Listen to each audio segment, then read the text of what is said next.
আজ আন্তর্জাতিক নারী দিবস, এক ঐতিহাসিক ও তাৎপর্যপূর্ণ দিন। এ উপলক্ষে আমি বাংলাদেশ সহ বিশ্বের সকল নারীকে জানাই আন্তরিক শুভেচ্ছা ও অভিনন্দন। নারী দিবসের এবছরের প্রতিপাদ্য আজকের পদক্ষেপ আগামীর ন্যায় বিচার, সুরক্ষিত হোক নারী ও কন্যার অধিকার। সার্বজনীন বাস্তবতায় এই প্রতিপাদ্য খুবই প্রাসঙ্গিক। আমি আশা করি নারীর অধিকার ও ন্যায় বিচার নিশ্চিত করতে সরকার ও সংশ্লিষ্ট সবাই এখন কার্যকর পদক্ষেপ গ্রহণে সচেষ্ট হবেন।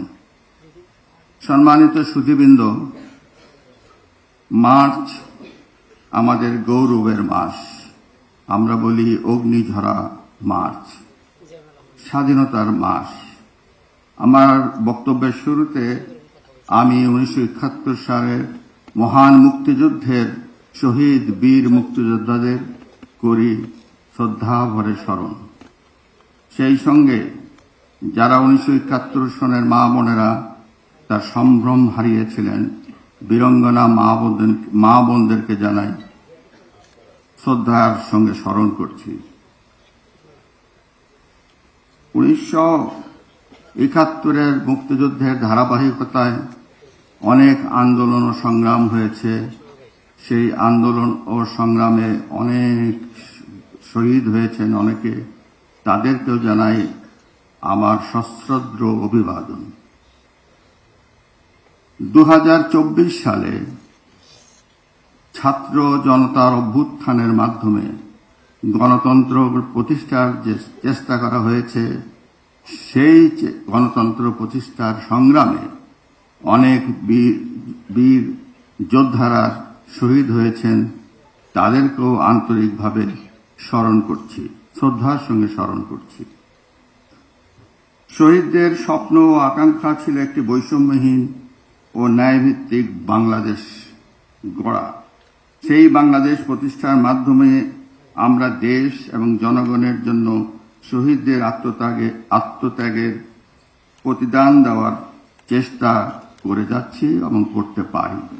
প্রিয় সুধী, বাংলাদেশের জনসংখ্যার অর্ধেকের বেশি নারী। এ বিশাল নারী শক্তিকে রাষ্ট্র ও সমাজের মূল ধারা থেকে দূরে রেখে জাতীয় অগ্রগতি ও সমৃদ্ধি কখনোই সম্ভব নয়। এ প্রসঙ্গে আমাদের জাতীয় কবি কাজী নজরুল ইসলামের অমর বাণী আমরা স্মরণ করি। বিশ্বের যা কিছু মহান সৃষ্টি চিরকল্যাণকর, অর্ধেক তার করিয়াছে নারী, অর্ধেক তার নর। নারীর রাজনৈতিক ও অর্থনৈতিক ক্ষমতায়নের বিষয়টি গুরুত্ব দিয়ে স্বাধীনতার ঘোষক শহীদ রাষ্ট্রপতি জিয়াউর রহমান 1976 সালে রাষ্ট্রপতির সচিবালয়ে প্রথম নারী বিষয়ক দপ্তর প্রতিষ্ঠা করেন। পরে 1978 সালে গঠন করা হয় মহিলা বিষয়ক মন্ত্রণালয়। পরবর্তীতে বেগম খালেদা জিয়া এটিকে বর্তমান মহিলা ও শিশু বিষয়ক মন্ত্রণালয়ে রূপান্তর করেন।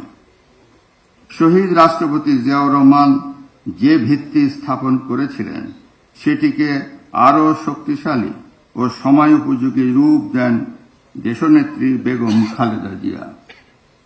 তিনি মেয়েদের জন্য প্রাথমিক শিক্ষা বাধ্যতামূলক এবং দ্বাদশ শ্রেণী পর্যন্ত অবৈতনিক শিক্ষা চালু করেন। নারী শিক্ষার হার বাড়াতে বেগম খালেদা জিয়া মেয়েদের জন্য শিক্ষা উপবৃত্তি চালু করেন। নারী শিক্ষার এই যুগান্তকারী উদ্যোগ আন্তর্জাতিকভাবে প্রশংসিত। বিশ্বব্যাংক সহ বিভিন্ন আন্তর্জাতিক সংস্থা এটিকে তৃতীয় বিশ্বের একটি সফল মডেল হিসাবে স্বীকৃতি দিয়েছে। বর্তমান সরকারও নারী শিক্ষার প্রসারে গুরুত্ব দিচ্ছে। স্নাতকোত্তর পর্যায় পর্যন্ত মেয়েদের জন্য অবৈতনিক শিক্ষার সুযোগ চালুর পরিকল্পনা নিয়েছে সরকার। একই সঙ্গে অর্থনৈতিকভাবে পিছিয়ে পড়া নারীদের ক্ষমতায়নের লক্ষ্যে সরকার ফ্যামিলি কার্ড কর্মসূচি গ্রহণ করেছে।